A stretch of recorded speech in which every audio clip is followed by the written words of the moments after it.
I'm Shane Heap, Sheriff of Elbert County, Colorado. This is in response to President Obama's visit on April 3, 2013.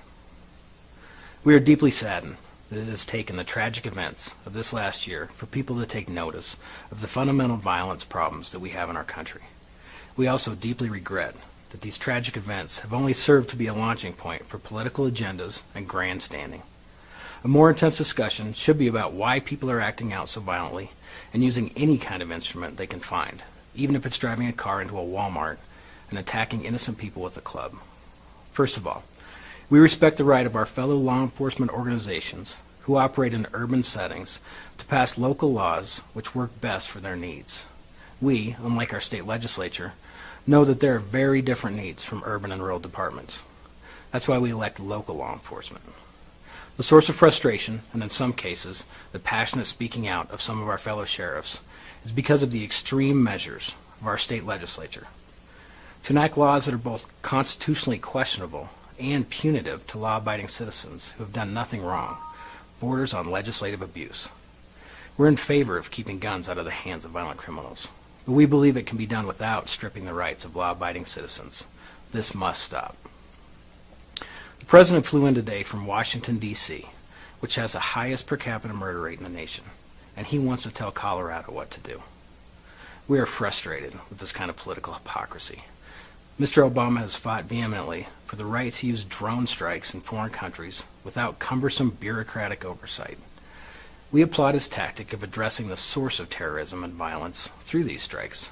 However, his domestic policy has been to legislatively carpet bomb law-abiding citizens with excessive restrictions.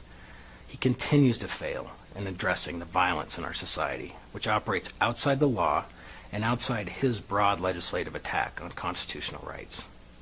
He has spent billions of dollars and countless American lives defending our border between Afghanistan and Pakistan, even venturing into Pakistan over the objections of its government to root out violence.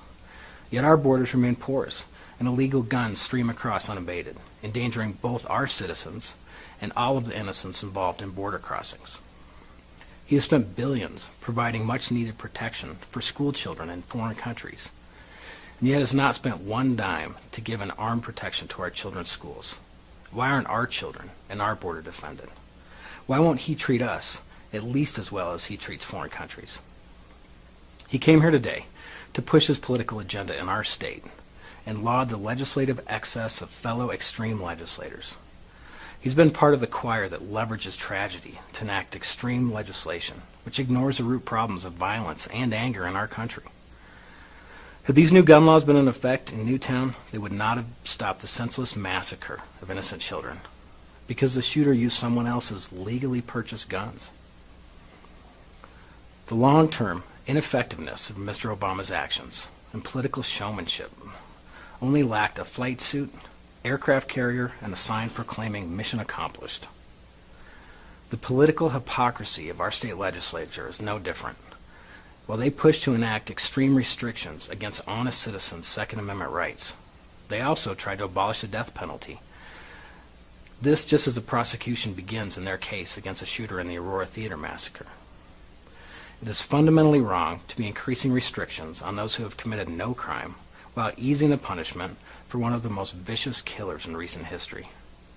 That should alert all of us that the present legislative majority is not acting for the long-term interest of our state, and they are not truly committed to reducing crime, but simply promoting their social agendas. We firmly believe the citizens of Colorado are being misled by politicians who promise that restricting and punishing law-abiding citizens who have done nothing wrong will somehow change the actions of those using and obtaining guns illegally. You cannot stop criminals by punishing the 99.9% of honest people. While it is politically expedient, it's tactically ineffective. Rather than partisan politicians, we need statesmen who will admit we have a deeper problem of violence in our country and address it with wisdom. Anyone who dares challenge the present extreme political environment is maligned and demonized. Even so, we must speak out. We're the first responders to violent people with guns. And because our deputies bravely stand between the innocent victims and the shooters, we, more than anyone else, want to prevent violent people from using any instrument, which can kill or harm others. We want enforceable laws that address the criminals and not innocent citizens. As long as we have a culture of violence in our country, people will find ways to commit atrocities. We should not rest until we've addressed this culture of violence, rather than just the instruments that they choose to use. We want leaders to discuss how people get so emotionally distraught, and yet family, neighbors, friends, and even some doctors ignore all the warning signs. We want real solutions that work, not grandstanding and unenforceable laws that promote social agendas over the real protection of our citizens. It is time we get real with the problems facing our state and our nation, and quit using fear and legislative grandstanding to enact more regulations that only serve to punish honest citizens. We plead for statesmen who have the courage to take the lead in dispelling the political divisions driven by our leaders for their own advancement.